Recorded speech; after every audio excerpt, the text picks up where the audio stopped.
The easiest way to stop seeing someone's humanity is to become certain you already understand them. Over the past few days, after the shooting of Lorenzo Salgado, I have watched people become remarkably certain. Certain they already knew who he was, certain they knew the kind of person he was, or that they already understood what happened. And what struck me wasn't simply the certainty, it was how quickly curiosity disappeared. Because curiosity begins with a simple belief that another person's inner world and lived experiences are worthy of discovery, that their dignity and humanity matter. But certainty says, I've already figured you out. I also think many of us carry another assumption that the world is basically fair, that people generally get what they deserve.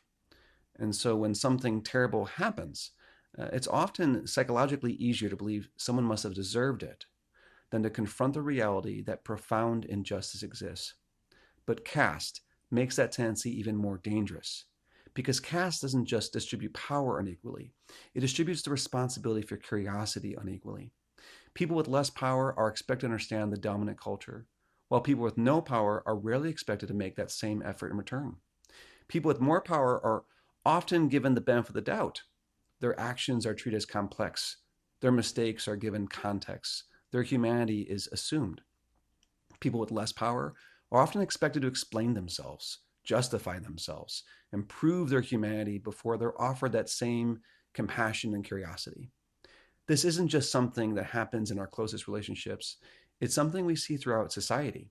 We see it when immigrants like Lorenzo Salgado are treated as though their humanity isn't afforded the same curiosity, complexity, or benefit of the doubt as everyone else.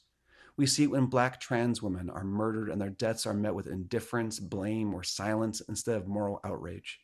We see it in Gaza, where Palestinians are being killed, displaced, and deprived of basic necessities on a massive scale, while so many people have stopped asking why what they're living through and what they've lost and what their children are experiencing. Different contexts, the same relational failure. The moment we become certain that we already know who people are or what they deserve, we stop being curious. And when curiosity disappears, it's easier to reduce human beings to categories, to stereotypes, to enemies, or to collateral damage. That's where privilege enters the conversation. One of the privileges of power is that curiosity becomes optional. Your belonging doesn't depend on understanding people with less power. Your opportunities don't depend on it. Your safety doesn't depend on it. The absence of curiosity isn't always evidence of hatred. Sometimes it's evidence of privilege. But healthy relationships ask something different of us. They ask us to give up the privilege of making curiosity optional. Because curiosity isn't simply a communication skill, it's one of the highest expressions of believing another